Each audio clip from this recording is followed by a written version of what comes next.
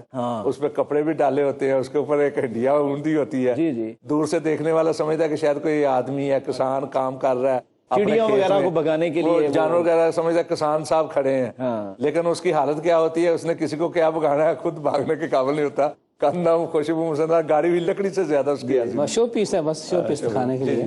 مولانا بات کر رہے تھے منافقوں کی علامت کے حوالے سے کہ اس کی ایک علامت یہ بھی نبی علیہ السلام نے بیان فرمائی ہے کہ وہ عشاء اور صبح کی نماز میں سستی کرتا ہے، نماز پڑھنے کے لیے مسجد میں نہیں آتا، عشاء کی اور صبح۔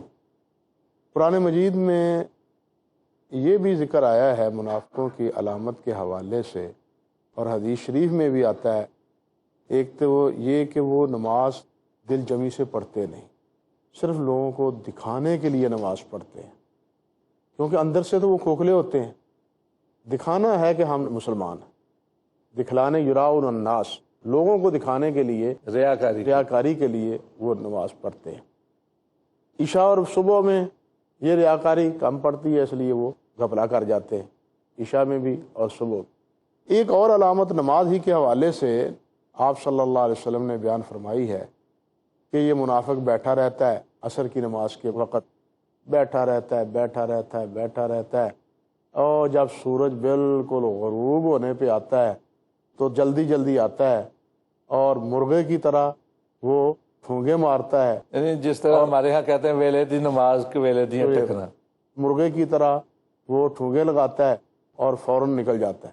قرآن مجید میں بھی آیا ہے نا کہ وہ اللہ ذوالجلال کو بہت کم یاد کرتے ہیں۔ لیکن مولانا یہ بھی ہماری رہنمائی فرمائیں کہ اللہ کے رسول کے دور میں نماز پڑھتے تو تھے منافقین، جیسی بھی پڑھتے تھے، چاہے کام و کسالہ تھے، لیکن آج تو معاشرے کا اکثر طبقہ ہی نماز ہی نہیں پڑھتا۔ اس بارے میں کوئی یہ بات آئے گی جب نماز کا موضوع آئے گا،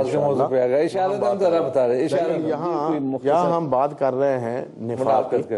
ہمیں سوچنا چاہیے کہ ہم ایسے وقتوں میں نماز تو نہیں پڑھتے۔ اب یہ جو نبی صلی اللہ علیہ وسلم نے نماز فرمائی ہے کہ وہ مرغے کی طرح ٹھونگا لاتا ہے، ٹھونک مارتا ہے، کیا مطلب ہے اس کا؟ جلدی سے کرتا ہے نا۔ ہاں نہیں، کڑکڑ بھی کرتا ہے، وہ ٹھونگا بھی مارتا ہے اور کڑکڑ بھی کرتا ہے، کڑکڑ بھی کرتا ہے اور ٹھونگا بھی مارتا ہے۔ کیا مطلب ہے اس کا؟ اس کا مطلب یہ ہے کہ وہ تسبیحات صحیح نہیں پڑھتا، رکوع سجدہ صحیح نہیں کرتا، ٹھونگے لگاتا ہے. اب ایک آدمی جب جلدی سے پڑھے گا، ہماری حالت یہ ہے پڑھیں تو سبحان ربی الاعلیٰ، سبحان ربی الاعلیٰ، سبحان ربی، لیکن جب وہ یہ پڑھے گا ٹھونگے مارنے کی طرح، مرغے کی طرح، سبحان ربی سبحان ربی سبحان ربی. اب بتلائیے یہ الفاظ پورے ہوئے؟ یہ تو بالکل وہی کڑکڑ والی بات ہوئی نا، جیسے مرغا کڑکڑ کرتا ہے. تو اس نے بھی کڑکڑ کر کے اٹھک بیٹھک کر لی، نماز نہیں پڑھی. سے یار بعض اوقات ایسے کرتے ہیں، کھڑے ہیں رکوع میں جائیں گے، صحیح طرح رکوع سے نہیں جاتے کہ ہاں بھی اوپر نہیں ہوتا، سیدھے سجدے میں سجدے اٹھے پھر. یہ طریقہ نہیں صحیح ہے. یعنی یہ علامت منافق کی بتلائی ہے. ہم اچھے بھلے نمازی ہیں، اللہ تعالیٰ اس بد خصلت سے سب مسلمانوں کو، سب نمازیوں کو بچائے. ہمیں اپنی نماز کا اس حساب سے بھی جو ہے نا وہ جائزہ لینا چاہیے کہ کہیں ہماری نماز منافقوں والی نماز تو نہیں ہے یا مومنوں والی نماز ہے. مومنوں کے لیے نماز کے بارے میں تو نبی علیہ الصلوۃ والسلام نے یہ بات صاف ارشاد فرمائی ہے کہ جب وہ رکوع کرتا ہے تو اطمینان سے رکوع کرتا ہے، جب سجدہ کرتا ہے تو وہ اطمینان سے سجدہ کرتا ہے، جب قومہ کرتا ہے تو وہ اطمینان سے کھڑا ہوتا ہے. اطمینان نماز میں چاہیے، کیونکہ اس نے اللہ رب العزت کے گھر میں اللہ کے ہاں حاضری دی ہے، نہ کہ اس نے جناب اپنے آپ کو یہ لوگوں کو دکھانے کے لیے کہ یہ مسجد میں آیا. اس نے اللہ کے ہاں حاضری دی ہے، لوگوں کو دکھانے کے لیے تو اس نے حاضری نہیں دی. اس لیے اللہ جس طرح چاہتے ہیں، اللہ کے نبی علیہ الصلوۃ والسلام نے جس طرح بتلایا ہے، ہمیں اسی طرح نماز پڑھنے کی کوشش کرنی چاہیے. منافقوں کی ادا نہیں اختیار کرنی چاہیے. اسی سے ایک بات یہ بھی نکلتی ہے کہ منافق ریاکار ہوتا ہے. منافق کیا ہوتا ہے؟ ریاکار. گویا منافق کے عمل میں اخلاص نہیں ہوتا. اصل بات منافق کے عمل میں اخلاص نہیں ہوتا، اور جو بھی عمل ہو اور اس میں اخلاص نہ ہو وہ اللہ تعالیٰ کے ہاں مقبول ہی نہیں. من صام یرائی فقد اشرک، من قام یرائی فقد اشرک، من صلی یرائی فقد اشرک. جو عبادات کا ذکر کیا ہے، عبادات یعنی اس نے عبادت کی ہے، بظاہر عبادت کی ہے، لیکن دکھانے کے لیے اس نے شرک کیا ہے. مقصد کیا ہے کہ جو تقاضا وہ چاہتا تھا اپنے اللہ رب کے سے، ساتھ وہ بندے مقصود بن گئے. رضا چاہنی چاہیے تھی رب کی، تو رب کی رضا کی بجائے اس نے لوگوں کی رضا چاہیے کہ وہ راضی ہو جائیں، وہ خوش ہو جائیں. جو معاملہ اللہ کے ساتھ کرنا تھا وہ لوگوں کے ساتھ، گویا کہ بندوں کو معبود بنا لیا. ایسے نا ایک اور صفت بیان ہے قرآن حکیم میں ان کی منافقین کی، کہ یہ اعتراض بہت کرتے ہیں. کچھ لوگ صدقہ کیا، تھوڑے سے پیسے لا کے دیے، ان کا مذاق اڑایا، یہ 1 روپیہ دے دیا، درہم دے دیا، یہ کون سا صدقہ ہے؟ جو زیادہ لے گیا ہے وہاں کا یہ تو خریاکار ہے، دکھانے کے لیے ایسا کر رہے ہیں. خود کچھ بھی نہیں کر رہے ہیں، کوئی صدقہ نہیں دیا، لیکن جو کر رہے ہیں غریب نے تھوڑا دیا تب بھی اعتراض کر دیا، کس نے زیادہ دیا تب بھی اعتراض کیا. یہ ایک وصف ان کا یہ ہے کہ یہ دوسروں پہ اعتراض کرتے ہیں. ایمان پہ جو مخلص ہوتے ہیں ان کے عیب ڈھونڈتے ہیں، ان کی خرابیاں ڈھونڈ کے ان کو ظاہر کرتے ہیں، اور خود بڑے اچھے بن جاتے ہیں کہ ہم میں یہ خوبی ہے، ہمیں یہ چیز ہے. تو یہ بھی علامت ہے منافقین کی. جس معاشرے میں ایسے لوگ ہوں کہ وہ دوسروں پہ اعتراض کریں، اپنے آپ کو نہ دیکھیں، وہ بھی غور کریں کہ ان کے اندر یہ ایک علامت ہے جو نفاق کی علامت ہے. یہ انہیں یہ بات ایسے نہیں کرنی چاہیے. یعنی تنقید بھی کرتے ہیں، یعنی نشاندہی کرتے ہیں اگر برائی کی، تو اصلاح کے نقطہ نظر سے نہیں، تحقیر کے لیے، تحقیر اپنے آپ کو بڑا کرنے کے لیے کہ میں بہت اچھا، اپنے آپ کو بڑا کرنے کے، اور خود اس معاملے میں وہ حصہ دار نہیں ہوتے. ایسی بے شمار مثالیں ہیں جو ہمارے ارد گرد ماحول میں پھیلی ہوئی ہیں. ناظرین کرام، ہمارے معزز مہمان اپنے اپنے انداز میں کتاب و سنت کی روشنی میں ہماری انفرادی اور اجتماعی اصلاح کے حوالے سے بڑی خوب رہنمائی فرما رہے ہیں.